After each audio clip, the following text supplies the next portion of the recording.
Hello students, कैसे हो आप सब। चलो आज हम लोग मिलकर एसएससी जीके के इस नए एजुकेटी पैटर्न की कह सकते हैं ए टू जी डिकोडिंग करते हैं। जो भी एसएससी की तैयारी कर रहा है ना, उनके लिए ये सेशन बहुत ही जरूरी होने वाला है। तो आइए शुरू करते हैं। देखो, सबसे पहले तो ये समझना पड़ेगा कि गेम अब पूरा बदल चुका है। जो पुरानी स्ट्रैटेजीज थी वो अब काम नहीं आने वाली। नए पैटर्न में हुआ ये है कि साइंस का वेटेज काफी नीचे आ गया है। गेमिंग लिंगो में बोलते ना, नर्फ हो गया है। और दूसरी तरफ ह्यूमैनिटीज के सब्जेक्ट्स जैसे हिस्ट्री हो गया, इकोनॉमिक्स हो गया, इनका वेटेज बढ़ गया है। ये बफ हो गए हैं। तो फिर सवाल ये उठता है कि इस नई गेम को जीतना कैसे है, क्या स्ट्रैटेजी होनी चाहिए। चलो आगे देखते हैं कि इसका सोल्यूशन क्या है।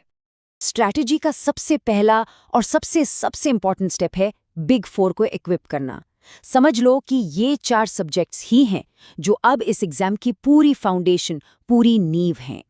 तो ये बिग फोर हैं कौन से? ध्यान से सुनो। Current affairs, economics, static GK और हिस्ट्री। इनमें सबसे ऊपर किंग है करंट अफेयर्स, लगभग 18.5% वेटेज के साथ।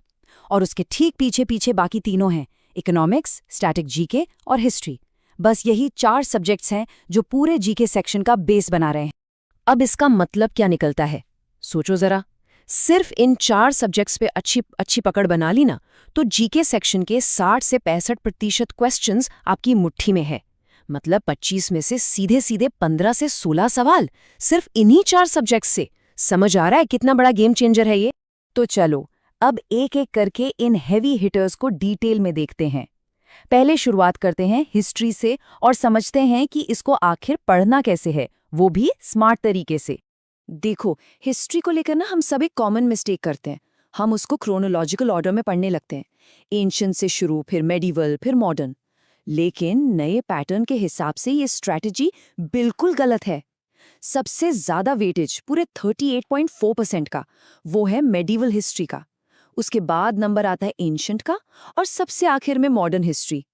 तो पढ़ने की प्रायोरिटी भी ऐसी होनी चाहिए, पहले मेडिवल, फिर एंशिएंट और लास्ट में मॉडर्न, बिल्कुल उल्टा। और हिस्ट्री में स्मार्ट स्टडी का एक और चीट शीट देती हूँ। स्क्रीन पर दिख रहे ये 10 टॉपिक्स हैं ना, बस इन पर फोकस कर लो। जैसे मिडीवल से मुगल एम्पायर या एंशिएंट से बुद्धिज्म एंड जैनिज्म। और सबसे अमेजिंग बात क्या है पता है? इन 10 टॉपिक से ही हिस्ट्री के 70% से ज्यादा क्वेश्चंस आ जाते हैं। इसलिए जब रिवीजन करो तो इन टॉपिक्स को घोट के पी जाना है। समझ गए? चलो अब आते हैं इकोनॉमिक्स पर। और यहाँ तो स्ट्रैटेजी और भी आसान है। सिर्फ 5 टॉपिक्स, ध्यान दो, सिर्फ 5 टॉपिक्स मास्टर कर लिए तो 85% स्कोर आराम से आ सकता है। और इससे भी बड़ी बात, इनमें से भी जो पहले 2 टॉपिक्स हैं ना, 5 ईयर प्लान्स एंड इंडस्ट्री और ट्रेड एंड बीओपी, इन दोनों को मिलाकर ही 50% से ज्यादा सवाल कवर हो जाते हैं। तो सबसे पहले इन्हीं 2 को टारगेट करना है। ओके, तो बिग 4 के 2 सब्जेक्ट्स हमने कवर कर लिए हैं। अब अगले सेट ऑफ मार्क्स को सिक्योर करने की बारी है। चलो अब पॉलिटी और ज्योग्राफी के पावर अप्स देखते हैं। पॉलिटी में ना एक टॉपिक है जो सब पर भारी पड़ता है, वो है important acts and new laws. इसका अकेले का वेटेज 21.67% है। ये बाकी किसी भी टॉपिक से ऑलमोस्ट डबल है, सोचो। इसके बाद आते हैं सेलिएंट फीचर्स ऑफ कॉन्स्टिट्यूशन और पार्लियामेंट। और सिर्फ इन टॉप के कुछ टॉपिक्स को कर लेने से ही 60% से ज्यादा सवाल यहीं से निकल आते हैं। अब आते हैं ज्योग्राफी पे, और यहाँ एक सरप्राइजिंग चीज है। हमें लगता है ज्योग्राफी मतलब मैप्स, रिवर्स, माउंटेन्स, है ना? लेकिन सबसे इंपॉर्टेंट टॉपिक है डेमोग्राफिक्स, मतलब पॉपुलेशन। अकेले इस एक टॉपिक से लगभग 28% सवाल आए हैं। इससे साफ है कि एसएससी अब ज्योग्राफी को लोगों से जोड़कर देख रहा है।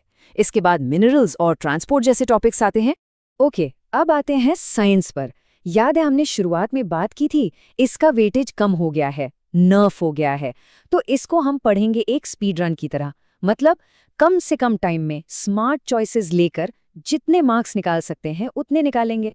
एक बात बिल्कुल साफ है, फिजिक्स और बायोलॉजी को तभी हाथ लगाना है जब आपके पास एक्स्ट्रा टाइम हो, बिग 4 और बाकी सब करने के बाद। और इनमें भी पूरा सब्जेक्ट नहीं पढ़ना, सिर्फ टॉप टॉपिक्स जैसे फिजिक्स में force and laws of motion या बायोलॉजी में सर्कुलेटरी सिस्टम।